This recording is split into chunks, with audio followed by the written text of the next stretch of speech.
Calvi est la capitale de la Balagne. C'est un joyau donc, du patrimoine de notre territoire.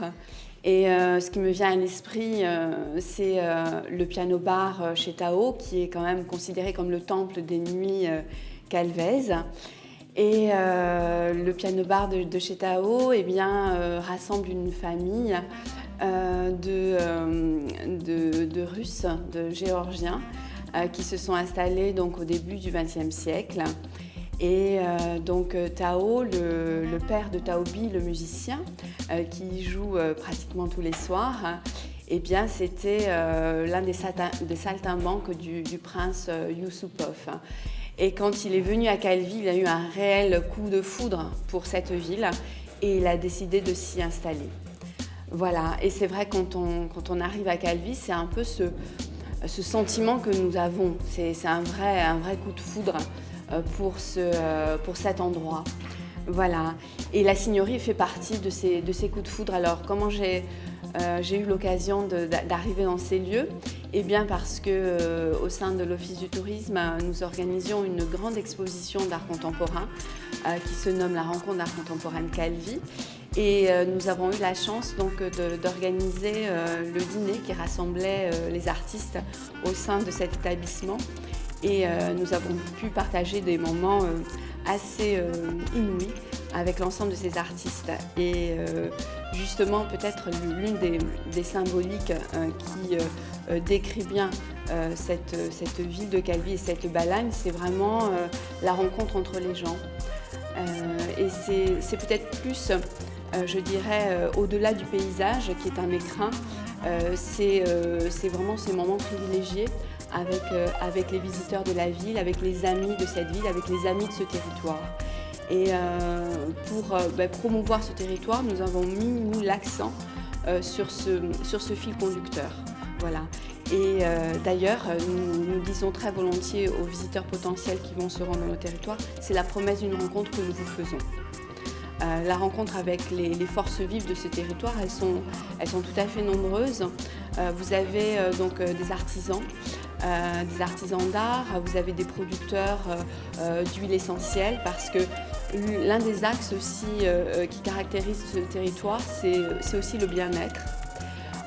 La destination de Calvi de la Balagne est une destination bien-être. Par exemple, vous pouvez vous retrouver au cœur d'une randonnée. Je pense notamment à la randonnée d'Odji au-dessus du village de Lumio. Lumio tire son nom de la lumière. Eh bien, une fois que vous avez terminé votre rando, vous pouvez faire un petit yoga au milieu de pierres ancestrales qui vous parlent et qui vous inspirent, avec une vue extraordinaire sur le golfe de Calvi. Donc ça, c'est un petit coup de cœur sur ce territoire-là. En fait, l'identité corse, elle est très forte, mais c'est un passeport en fait qui est ouvert. Et c'est vrai qu'on a un accueil peut-être très privilégié aussi par rapport à ça. Et ça donne lieu à des festivals un peu inédits. Je pense notamment au festival le plus emblématique à l'heure d'aujourd'hui, c'est Calvi on the Rocks, qui rassemble la jeunesse au sens très large du terme autour de musique très contemporaine, mais c'est surtout au cœur d'une ville qui bat vraiment très très fort, dont le cœur bat très fort pendant ce festival et toute l'année. Et je pense notamment aussi à un autre festival que sont les rencontres de chants polyphoniques.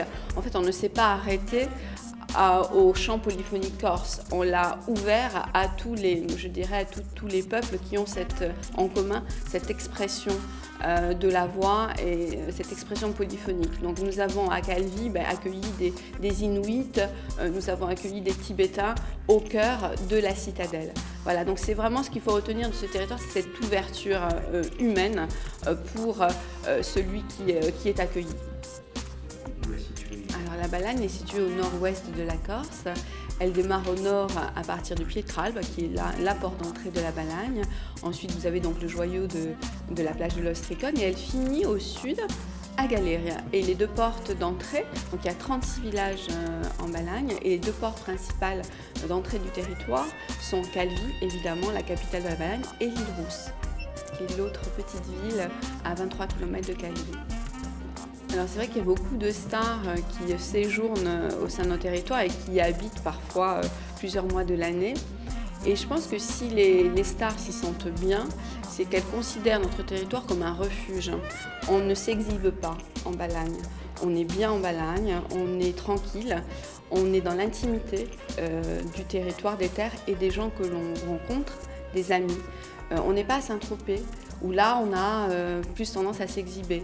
La Balagne est un refuge pour nos stars qui s'y installent. Et c'est bien comme ça. Parce que le Corse, on sait qu'il n'est pas très idolâtre. Il respecte l'intimité de celui qui vient.